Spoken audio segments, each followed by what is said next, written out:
Right, good evening, ladies and gentlemen. Don't start without me. No, I don't know. I'm just welcoming people. Okay. That's not really starting. Yeah. Anyway, we are very happy that you are here, and we are happy to resume a long time activity of ours, the annual tarot reading, which we were not able to perform last year, but we will definitely perform it at the present time. And now, since this is Hollywood, I've got to do a little thing for my go. cameras. Oh, there we go. It helps. You're right. This is Hollywood, and don't you forget it. Don't you forget it. So, in any event, I'll just do a very, very brief introduction to this. If any of you were not really familiar to some extent with the tarot, you wouldn't be here. And for this reason, you don't need a lot of introducing about it. But there are maybe just a couple of thoughts that are worth mentioning, and one of them is an old adage that the tarot impels but does not compel. So the divinatory ideas and insights that arise out of the divination are not to be interpreted in any rigid, factual or dogmatic fashion. So when we will do the interpretation of the various cards, it's much more important that you keep your intuitive faculties going. You look at the card too, you compare it with what has been said, and who knows, between all of that we might even come up with something important. On the other hand, perhaps we won't. But in any event, divination is an ancient art. It goes back to way back pre-Christian times, and it is really based on the idea that there are forces and forms of consciousness in the cosmos, which, when properly approached, are willing to give us some information that we may desire. Helpful influences. And these in ancient times were called the divinities, the gods and the goddesses. And other times they are called other things. And so, again, not everybody is affinitized to that kind of mythology. But it may be a good idea to keep in mind that there is more behind this kind of tarot operation than just a bunch of pictures that were produced by an artist, and that there is meaning there, and that there is a benign influence that is willing to make meaning available to us. We have been doing the annual forecasting, the annual divination once a year now for many, many years. My good friend Brian Campbell, who is doing the projecting, has been helping me with it, I think, since the 1970s, and that's a while ago. Somehow my hair was much darker, and various other changes have occurred probably in all of us. So we certainly thank him, and also from a long distance, from across the Atlantic Ocean and clear on the outskirts of the city of Vienna, my kinsman and very good friend Charles Coulomb, who even called today, telling us that he's still there in his academic program, and he wishes that he were with us here. He has always helped me to interpret the cards before, but the days will come when he will make his great return from across the ocean, and that hopefully that will be soon. So I think that is probably all that needs to be said as an introductory issue. What we usually did on these occasions, it doesn't have to be done that way, but it's nice that at the beginning we eeny, meeny, miny, mo, like we pick somebody who will shuffle the cards. Now you don't have to be a card shark from Las Vegas or from Monte Carlo or anywhere else, but it's just really that the cards get properly mixed, and then you give them back to me, and then we will proceed with the what is technically called in the various books a divinatory operation, the so-called Celtic spread of the cards, because it vaguely resembles a Celtic cross. And in our case, the divining is done for our country, for the United States, and therefore, once the cards have been shuffled, I will find from the bottom of the deck, I will find the first queen that is there, and that will be the significator. If we are reading for a person, then we pick up significator for the person.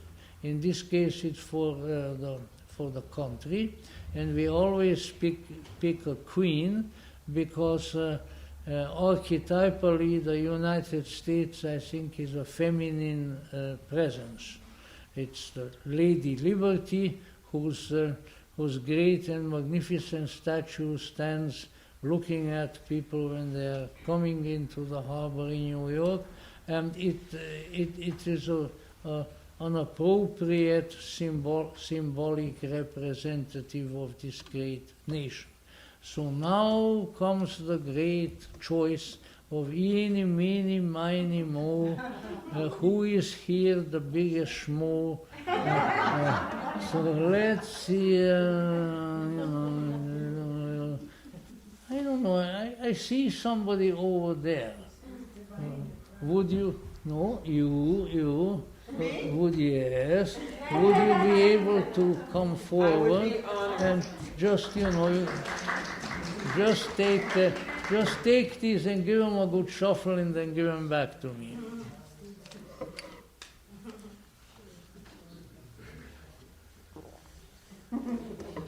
And I better put on my glasses.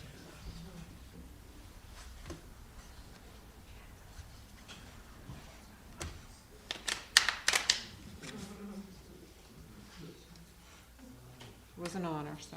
Okay, thanks very much. Right now we will, from the bottom of the deck, as one should, we will go and see when the first queen comes up. Sometimes they hide for quite a while, sometimes they don't. Incidentally, there are many tarot decks around now. The deck that we use is the so-called Waite Albano deck, which is based on the originals by Edward Arthur Waite, and the designs are very nice. Now the queens are hiding. Well, they have a right to do that, but there are 4 of them in here, so they must come. All right, we got one. It's Murphy's Law that they might be missing now. Well, now that of course is always a possibility, but we won't do that. So the significator, which doesn't stand for any particular person, in this case it stands as a symbol of the nation. The significator is the Queen of Wands, and so she is at the foundation of the whole spread. And it doesn't really have a divinatory meaning, but it perhaps would indicate that the intuitive faculty, the magic of the wands, is the the sort of quality that may be manifesting, or at least that should be manifesting throughout the nation at this time, and she's right there, and believe it or not, she has a black cat, which is really very nice, because black cats are really worth having, and the way I know is that I had one once for quite a number of years. So, all right, now what we will do is we will go one by one as I pick up the cards, and my friend, the projectionist, will project them on the screen. And the next card that we speak of is the card that covers the significator. And in this case, interestingly enough, it is the hierophant. Hierophantes, there it is. So this is, I think, of considerable importance, because the hierophant really is the most spiritual, the most sacramental, the most transformative card in the deck. Its design is taken from ancient, from historical times as a pope, but it really means a spiritual presence.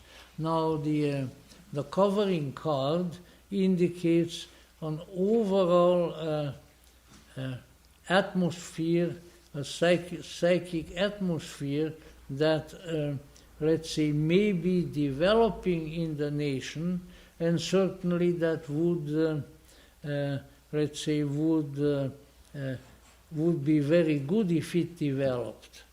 So it's a desirable condition, and sometimes desirable things happen. Not very often, I'm sure you will agree with me, but sometimes they happen. And in this case, we greatly hope that they would happen, because we all know that the crisis that we find ourselves now for a couple of years is, like all great crises, is really, as the French say, au fond, in the foundation, a spiritual crisis. And therefore, if a spiritual emphasis, a transcendental orientation, a moving away from purely or mainly physical concerns to a spiritual level of contemplation could come about in the country, this would be a very great boon. And I might add to it my own additional observation, that I personally feel that the only remedy for our present difficulties, whatever you may envision them to be, the only remedy is in the spiritual realm.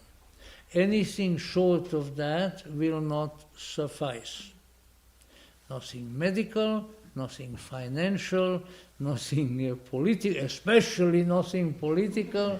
You know, these are all partial views of things, but the spiritual encompasses and transcends them all. So if we are able to keep that in mind, then the covering card of the hierophant may be of considerable importance to us, and you may keep it in mind for the future, for the course of the year. Now we shall go on with the card that crosses the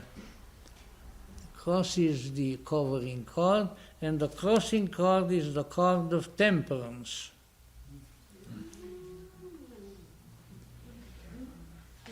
Okay, there it is.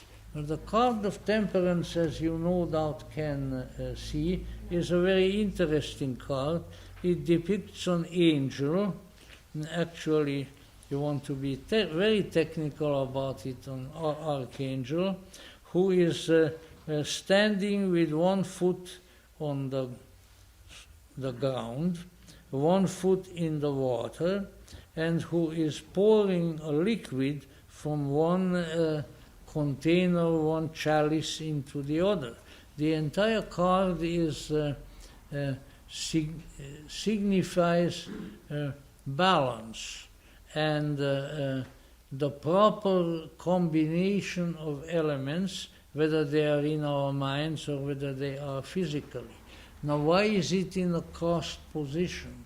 It is in the crossed position usually indicates something that, at least to some extent, goes against the principal advice that we received.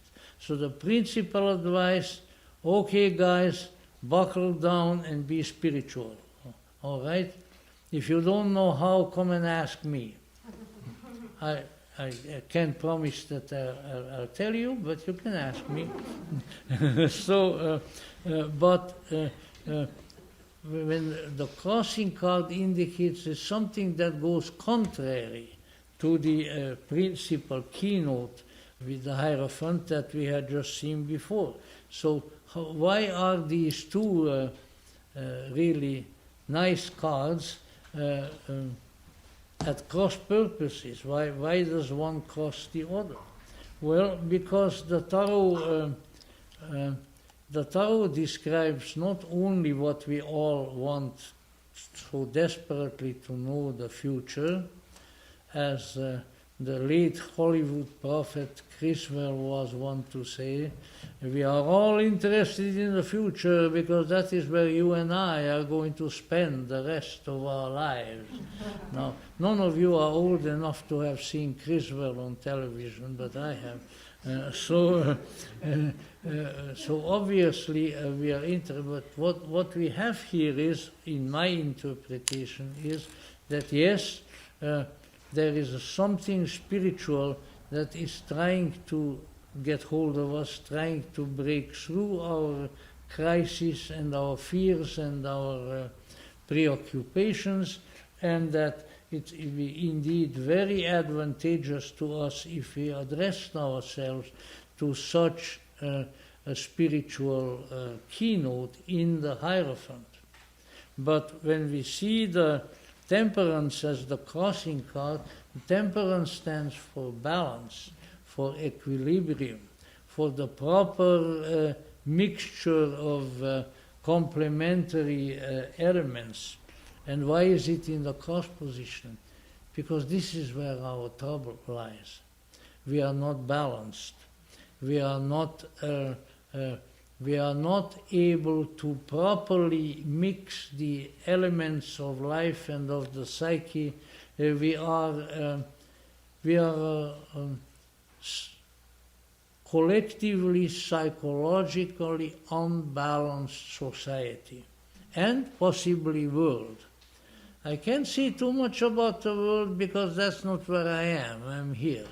Now, if my friend Charles were here, he just come from the other side of the Atlantic, he might be able to tell more. But the issue is that, at least speaking for the humanity of our own environment, we are not in balance.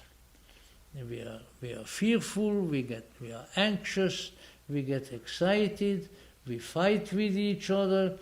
I mean, people and couples and families that have been peaceful and living harmoniously for decades are not doing so. Psychologically speaking, as a society, we are in a pretty weird place.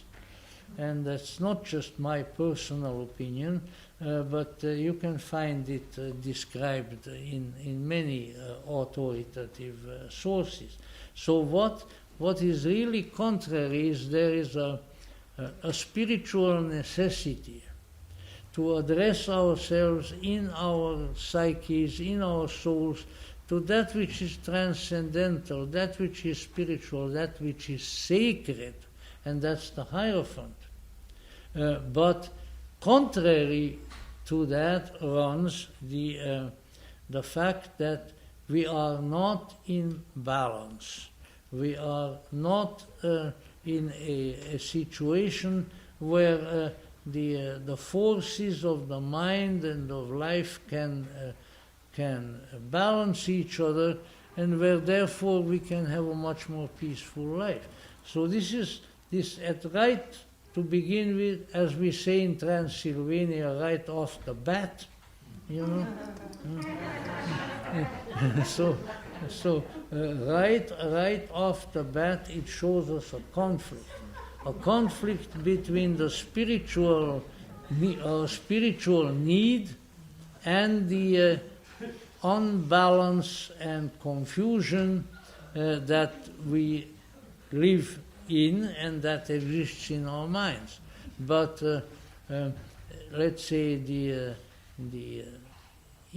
I'm inclined to interpret the conjunction of these two, that the hierophant will win out, and that the balance, the harmony of our minds and our souls will thereby be re-established. Now we come to the next one.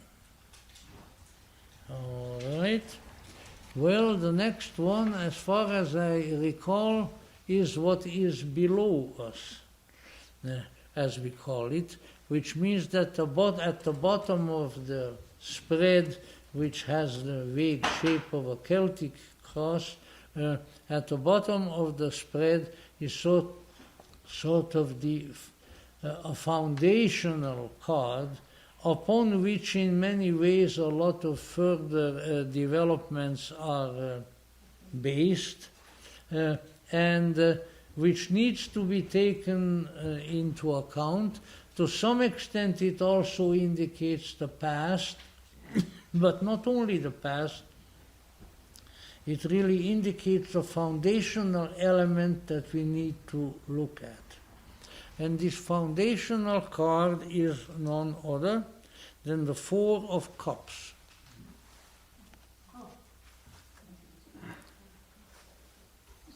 There he is. Whereas you know, in this particular tarot deck, in most tarot decks, and you're quite aware of that, the pictures that you see are sort of in a medieval or late medieval garb. They are so from the days of chivalry, from King Arthur and his court, about whom we've been talking about here, and so forth. But of course, beyond that, they are of a transcendental and archetypal quality. Now, the Four of Cups shows a medieval gentleman sitting under a tree, and in front of him are four cups, four chalices, which obviously are his already. They belong to him, they are in front of him. But out of the clouds there reaches a hand showing a new chalice, and he seems to sit there somewhat pensive and maybe bewildered and trying to make a choice. Should I accept this or not? Should I reach for the new chalice or not? And so what we have here is, once again, it was a little indication of it already, it's a matter of choices, a matter of obtaining some increase and some balance in our natures by choice. See, we are in a peculiar crisis wherein we have the feeling, quite correctly so, that what has come upon us in terms of an epidemic, I refuse to call it a pandemic, because Pan is a great god in antiquity. Yo Pan, and I don't want to insult the great god Pan. He's a very powerful fellow. He's up on the mountains and in the forests, and he plays the Pan pipes. So don't say Pan, in any event, the epidemic has confronted us with sad and difficult choices and things of that sort. And so here we are at the foundation of the structure of the reading. We are pensive. We are trying to decide, what should I do? Maybe that is some new medicine. Maybe it's just the medicine that they sell in the liquor store. That you can pour into a chalice. I understand that the noble art of imbibing alcohol has received a tremendous boost in the last couple of years, and so it may be that should I have another drink and forget about it all, or what should I do? I already had 3 drinks. You can see the ones down below. How about the 4th one? Earth, water, fire, air, and ether. At least 4.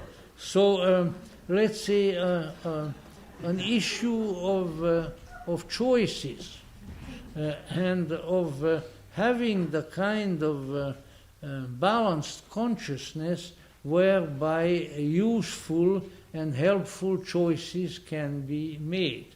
This is at the foundation of the Celtic cross, and so it's a very important element.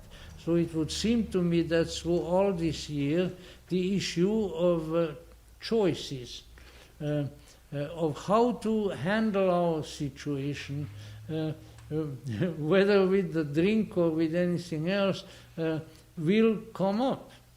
So it's important for us to exercise intelligent and helpful choices, and if we keep that in mind, that we are the choice maker.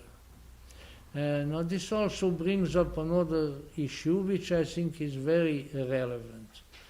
In one of the great curses of the last couple of years, 2.5 years have been that we have been, as humanity, have been increasingly convinced that we are victims and that we have no choice.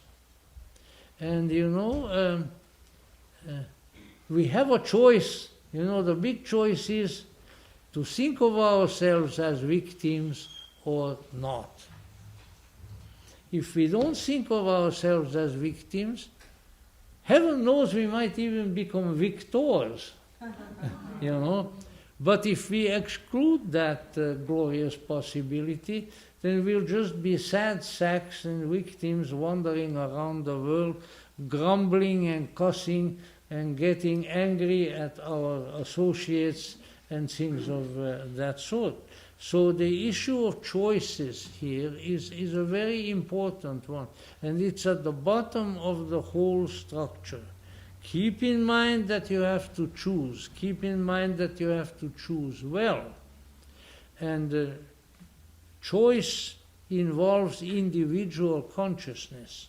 You can't tell me what to choose. I have to come to that conclusion myself. Otherwise, it will not redound to my benefit. I think that's an important thing to keep in mind. In any event, that is the foundational cornerstone of the Celtic cross. And we go on from that now to the next one, to the one that, as we say, is behind us. In that spot, we have the 6 of Swords. The 6 of Swords is an interesting card and not a very happy card, at least at first glance. There it is. There is a boat kind of like the little wooden boats that I used to sit with my parents when we crossed the river near our house when I was a child. And in the boat is a woman and her child. They are both turning their backs to us, their heads are covered, and the boatsman is trying to get them across. And there are a bunch of swords sticking out of the boat, which is maybe an unusual circumstance generally, but it indicates, the swords are sharp, swords can be injurious, and swords generally devote, let's say, tense situations. Conflict, perhaps in some cases, but certainly a tense situation. But the generally agreed upon meaning of the card is also that it indicates a change, a movement from one shore to the other. But that while that change is taking place, while the movement occurs, there is anxiety, there is sadness, there is not a very happy state of consciousness. When reading for individuals years ago, which I don't very much do anymore, this, for instance, almost inevitably came up in the case of couples who were divorcing or were on the verge of doing so, because it's moving from one condition to the other, but in a sad and unhappy situation. So then how can we, but fortunately, I didn't mention that, fortunately this is the card which we say is behind us, which means that it's actually more of the past than of anything else. Now, not a very, very distant past, but still of the past. So you might look at this, if you wish, as a condition that we are going through, but we are coming out of it. So we are going from one shore to the other, from one condition to the other, and meanwhile we are not very happy because of things that have happened. And also there is a sharpness, the danger of the swords present, but still it is behind us. We always call that card, this is behind you. So it's better to have it behind us than in front of us. Let's put it that way. And so this, I think, would mean an indication that a change from previous conditions is occurring, maybe has even occurred, and that if we hold our peace and stay in that boat with the boatsman guiding us, then we will get to the other shore, which is what we want to do. We want to get out of the present situation. We want to cast off from the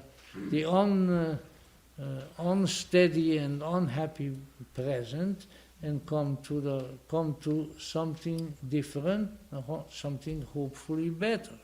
So I think that's not a bad card to have in that position, but of course we have to be realistic and see that yes, we are not terribly happy. We feel that what we have been through has not been very joyous, but we are moving, and hopefully we are moving towards something better. And therefore that is the card that is behind us. Now then, we come to the next card, which is before us. Oy vey. Pardon my synagogue jargon. But on the other hand, this is before us. The card that is before us, in this case, is the 5 of Cups.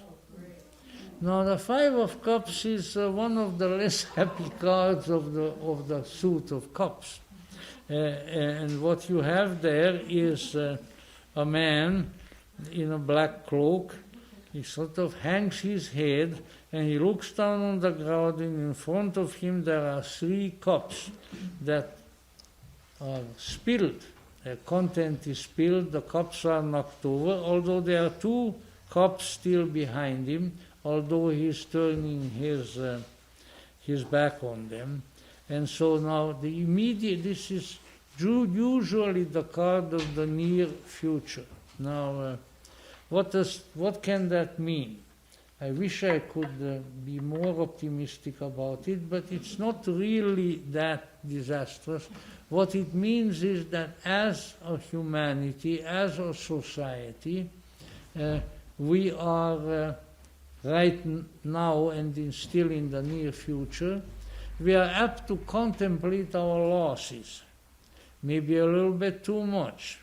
Oh dear, if only I had been, we all had our losses.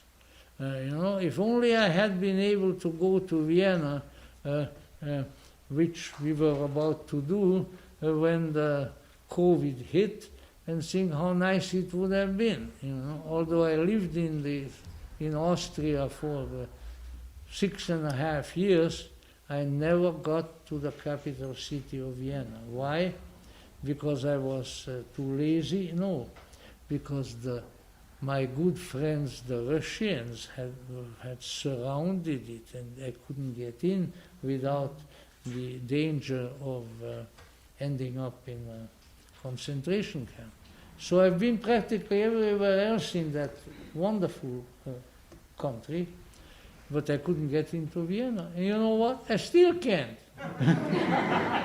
So there's some kind of a hex there, I've got to figure that out. Maybe I ought to do a tarot reading on it, In any event, so he's contemplating his losses, and we do too.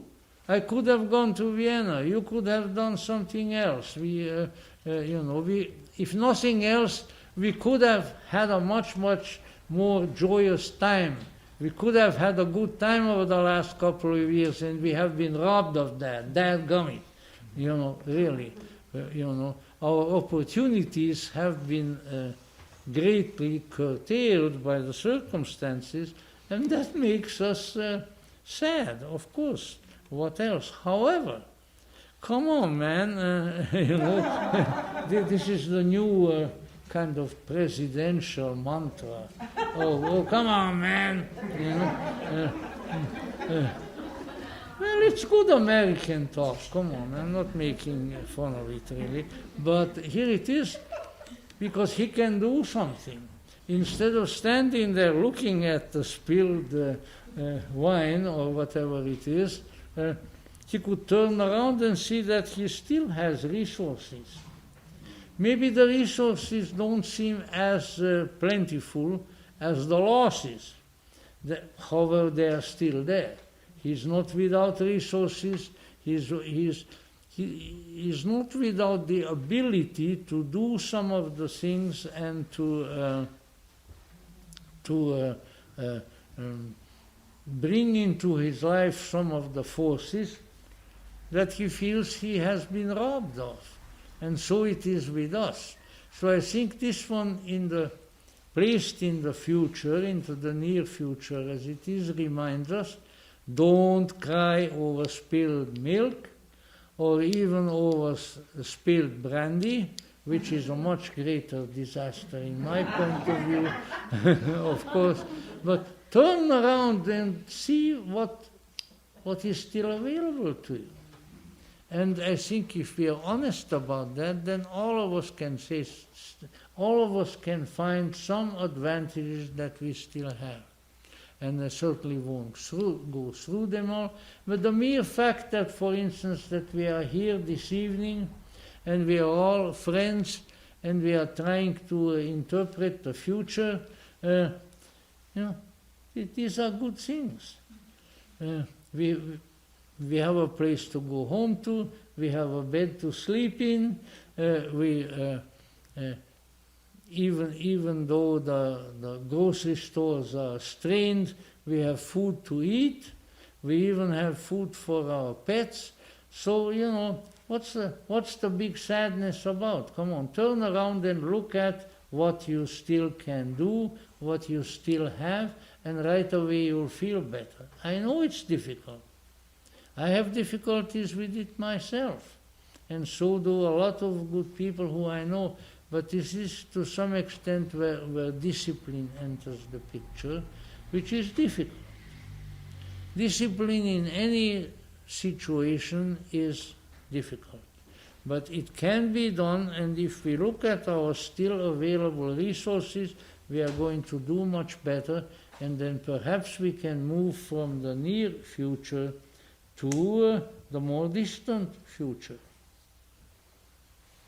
which is what we are looking at. Well, I'm sorry to say the distant future doesn't look all that much better than the near future.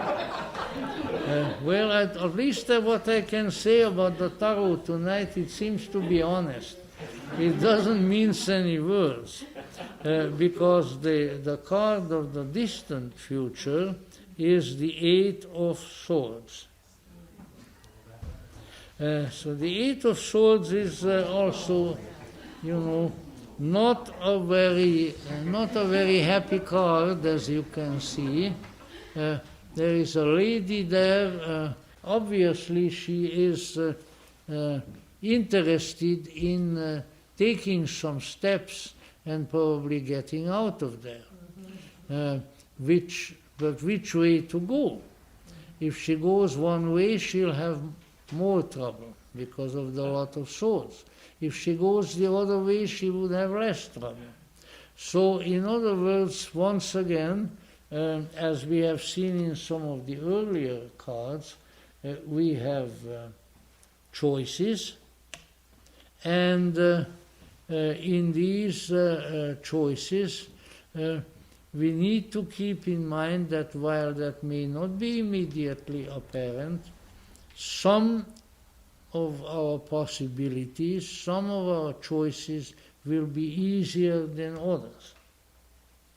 Like if she moves in the direction of the fewer swords, she will get out of her predicament much, much more easily than if she goes the other way. So let's say difficulties and portentous choices will be plentiful this year. We saw them manifest in the beginning of the reading, but at the same time, the important thing to remember is once again that the choice is ours. And so it's a mistake to rely on the choices that come to us as suggestions from other sources. The choices have to be ours. Now, that it is sometimes better to make an informed choice than an uninformed choice is true. But the information is not the choice. The choice is the choice. Is an act of will on our own part. And it should not be based excessively on any external factor, but on our own consciousness. Somehow it came to my mind that there is a famous and very important saying: betake yourself to no external refuge, and work out your own salvation with diligence. You know who said that? Gautama the Buddha. It was true then, it is true now. And we can't help it. Carl Jung has pointed out already quite a long time ago, and so that we live in an extroverted civilization, which means that it comes natural to us to get our input, to get our motivations from outside, always outside. And we forget that that's only one dimension, that there is an inside as well. And that when we forget that resource of strength, of insight, of information, of confidence, then we are doing ourselves a great, great disfavor. And I have been lecturing and preaching about that on and on, so I'm not going to use this opportunity for that. But let me just remember one of the great, great pivotal, magnificent figures of the last, let's say, of the last 50 years or more, Pope John Paul II.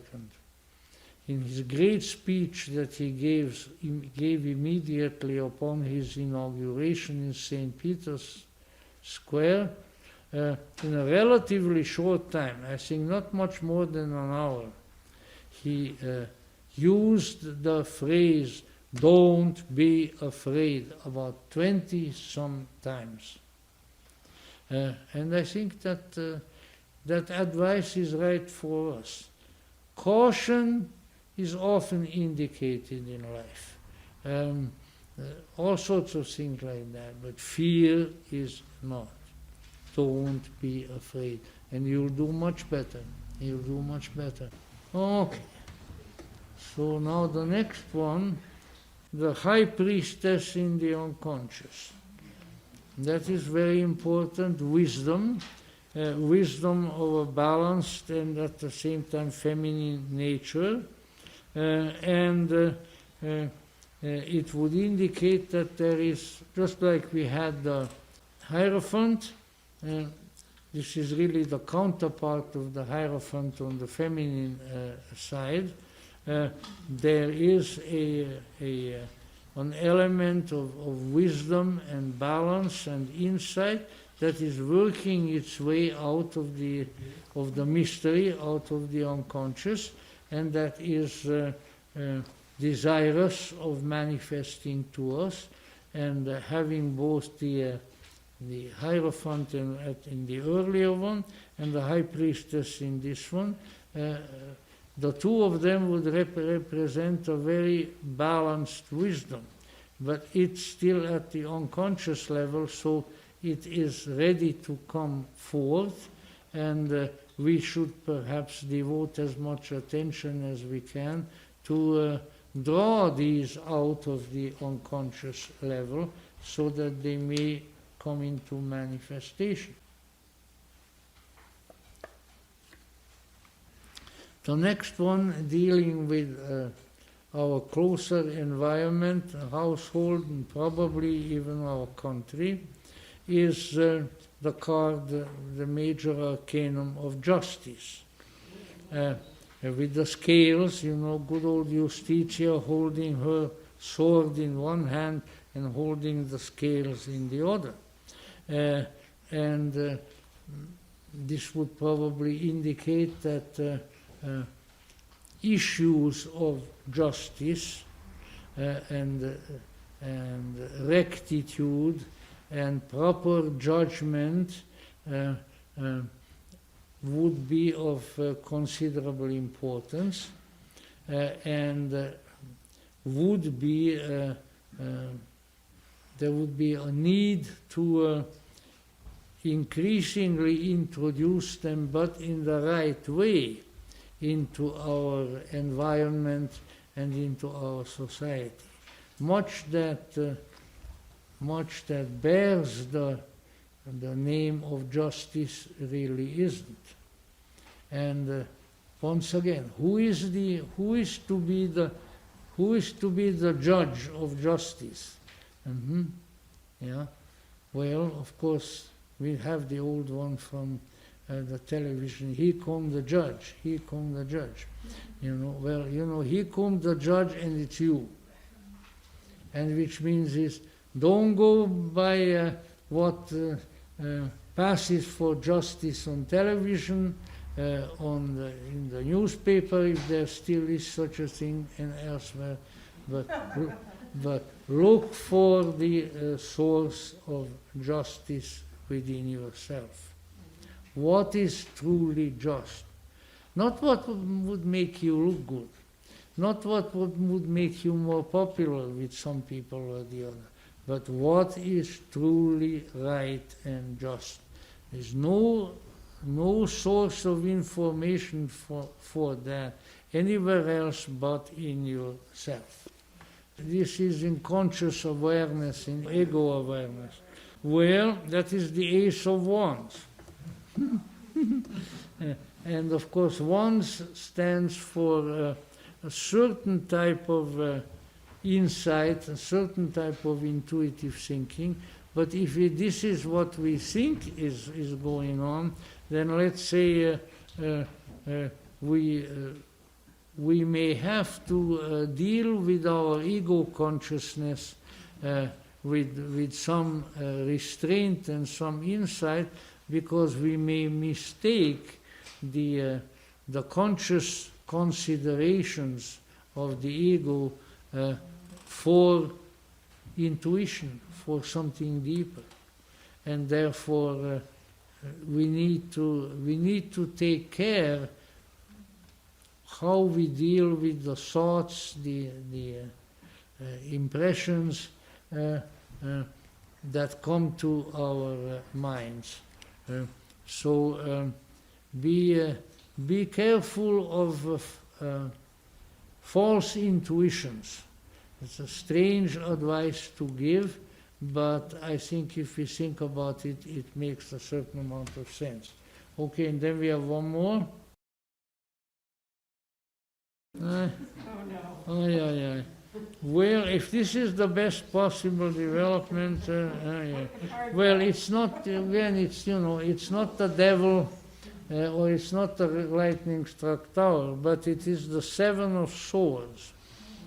Now, the Seven of Swords, shows a warrior who is sneaking away from the camp, and he's carrying a bunch of swords on his shoulder and his hand, and the indication being that he's stealing. He's stealing the weaponry. But I think it would, from a sort of psychological point of view, I'll make this very brief because it's getting much too long. I think it is that we try to steal meaning. We try to make up.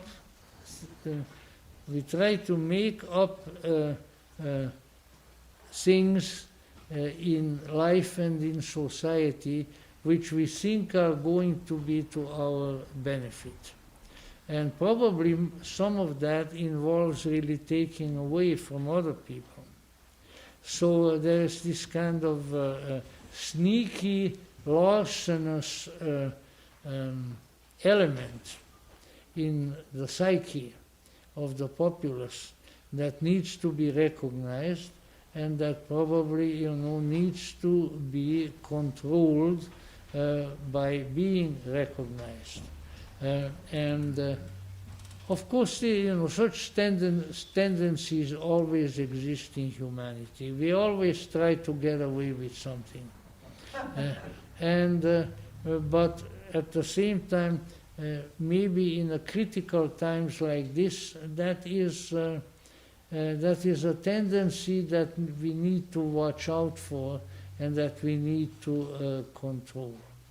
And it's sort of, there are all kinds of aspects of that, but some of it is that we feel that for some reason or the other, some sociological or psychological reason, we deserve to have opportunities, to have things, to have love and kindness from other people, when we really don't deserve it. So a little bit of self-examination and self-judgment. Do I really deserve all of this stuff that I'm trying to run away with? Or maybe I don't. If I don't, then maybe I ought to stop. So it's sort of self-examination and self-judgment over things that need to be judged would be conducive to our and everybody else's welfare. So I thank you very, very much for coming.